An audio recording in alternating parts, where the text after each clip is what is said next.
Hello and welcome to my first video tutorial. Today we will be drawing parts of the eye.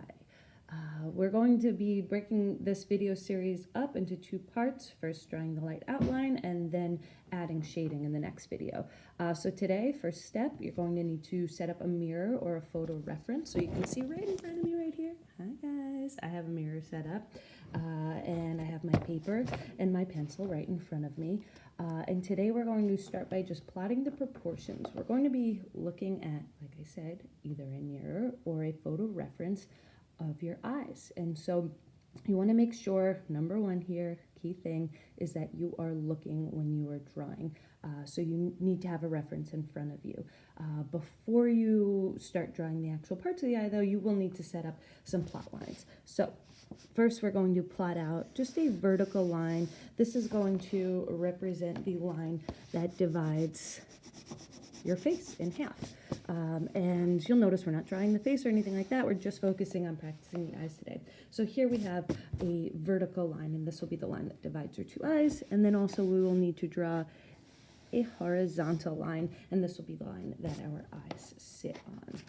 So first thing that you'll do here is you're going to find the width between your two eyes. And if you haven't learned yet, the width between your two eyes is actually the width of one eye. So how we're going to measure this today is we're going to take our fingers and place them on that line. You could actually even just take one finger and place it next to your vertical line and take that same finger and place it over here. This is going to be the width between our two eyes right now. And so now, because the space between our two eyes is actually the width of each of our eyes, we're going to make another line that's just as wide. So we're going to just take our two fingers, place them next to each line, and make marks. These are going to be where our eyes fall within. So here is my right eye, and here is my left eye over here, and then here's just that space in between. Now, a common mistake when we start to draw eyes are that we will do something like draw a football shape, right?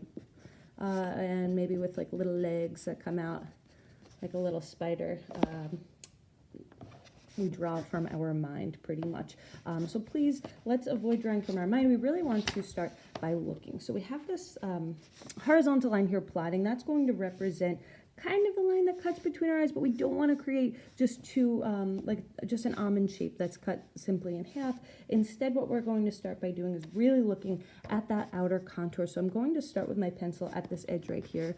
I'm looking right now at the mirror, and I'm going to start by drawing the line that comes up and over, okay? And this is the line that represents pretty much my upper lid right there. And I notice I drew it lightly. It's not a permanent. I didn't dig into the page drawing that hard outline. And so now I can go back in and really look, did I get that line? What's going to be tricky about this upper line is that it's not just a thin line. We do have eyelashes and all that fall there. We do have different shadows and all that. So keep it kind of light and general, but really try to be as specific as you can to what you're seeing. Everybody has a different arch over here, so don't just draw what you know. The trickier line is that one that goes across the bottom. You'll notice it's not going to match that eye. It's going to come a little bit lower across the bottom right here. I'll show you what I mean. So I notice here my tear duct kind of dips slightly below this halfway line, or this guiding line that I made here. And then I notice that my bottom lid goes a little bit more horizontal. It doesn't arc up as much as the top one does. So notice how much space we have between that line here and between the line at the bottom. At this point, you could kind of erase, again, that guiding halfway line. We really don't need that in there right now. So I drew just a general line representing my bottom lid. The next thing that I need to start to look for would be the color part of my eye, also known as the iris. Notice also when you're looking at the color part of your eye that you're also looking for the shape of the white of your eye.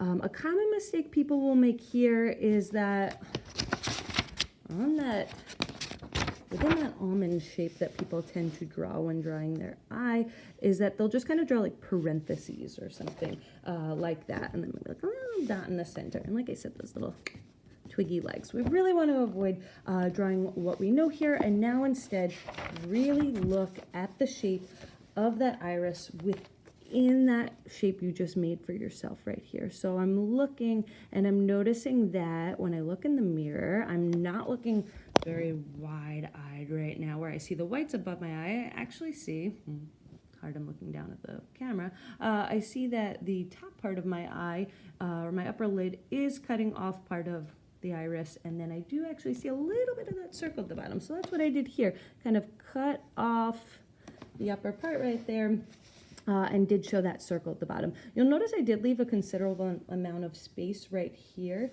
This might take a little bit for you to get that exactly right, so do kind of continue to mess around. Notice how I'm drawing lightly. We could always erase. Don't stick with a line the first time you drew it. Sometimes you do need to alter and make some changes. And this can even be changed later when we start adding shading, again, in the next video. Notice something that I'm missing here. So now that I have the outline of the shape of my eye, the outline of the color, when I look in the mirror, I'm also noticing that I have what's called a shelf or a water line, that part that kind of holds the tears in at the bottom of our eyes and even at the top, depending on how high our tears fill up. So in this general area right here, what we want to do is we want to draw a line that kind of comes out horizontally where that point happens over here, and we're going to draw that shelf. And so notice I'll just kind of leaning around the video screen right here. I'll just kind of come up and around, and I'm trying my best not to make these very defined lines. I'm doing it more defined so you can all see right now. But pretty much you need to create a shelf right here. So here's the white of my eye. Here is the lower lid. And then this is that part. So most people put eyeliner on this part, or this is the part, like I said, that kind of holds those tears in when your eyes water up. So you will need that shape down here, and later when we get to shading, we'll show how that we can make that look a lot more natural.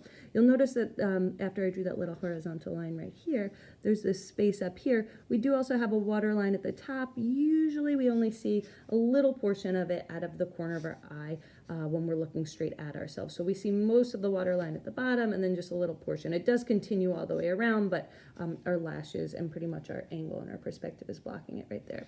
The next thing that you'll look for is that line right over here that divides the white of your eye from the tear duct over here.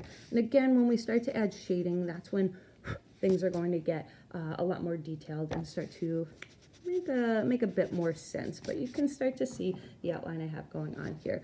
I'm looking at this again, I'm noticing some kind of wonky lines I can get in there and touch things up later on when it comes to shading. A few more parts that we'll need to look for. The pupil sits directly in the center of our eye, and it is a circle, and it should be pretty much equal distance all the way around. Sometimes it's hard to get it correct right away, but that's okay. Take your time to just find that mark in the center, and you could kind of do a little light shading right now. It is one of the darkest parts, or the darkest part of the eye, so we will shade that in darker later, but when it comes time to shading later, you might have different lighting, and as we know about our pupils, they do change in size, either going really small when it's very bright and a lot of light is around us, or really quite big when we're in a dark space. So the pupil size can change, and so you don't want to make that too permanent just now. It could be smaller or larger depending on shading later. Okay. The last element that we're going to look for today right now is our upper lid. And again, everyone's eye shape is different, so your upper lid is going to be different depending on what your eye shape is, what your eye looks like. Some people, their upper lid comes much closer to the top of your eye, and other people's are much further away. If you look around you, look at photos of other people, you'll notice that each eye shape is different. Okay, this is the crease that is there for my eye when I look at it. You know, I said that was the last step, but we could also kind of just plot right now where our brows are. Our brows usually sit, if we were to draw a vertical line up from the corner of our eye, they usually sit as wide as our eye and just kind of slightly above. So what you can do is you can kind of draw a vertical line that sits above your pupil, and then you can start to trace the bottom of that line. Or follow the contour of your eyebrow. And notice I'm just kind of drawing this very lightly right now. I'm not even drawing it as a shape because it's really not a full shape. It's a bunch of hairs on your face that become a shadow. So I kind of just plotted in the eyebrow right now. But later on the next video, when we start to shade, then we'll do that. Okay, I'm noticing I just reached the 10-minute mark. Again, my first video. I'm pretty impressed that I got to show you all these steps in 10 minutes. So hopefully that was clear. But your assignment for this week is to look at your eyes in the mirror or through a photograph, draw them to the best of your ability, really looking, being as honest as you can to draw the shapes that you see in front of you. And then in the next video, we're going to talk, or in the video after that, we'll talk about shading the eye. I do hope that this helps. If you have any questions, you know you could always reach out to me through extra help, through email, and we'll see you in the next video.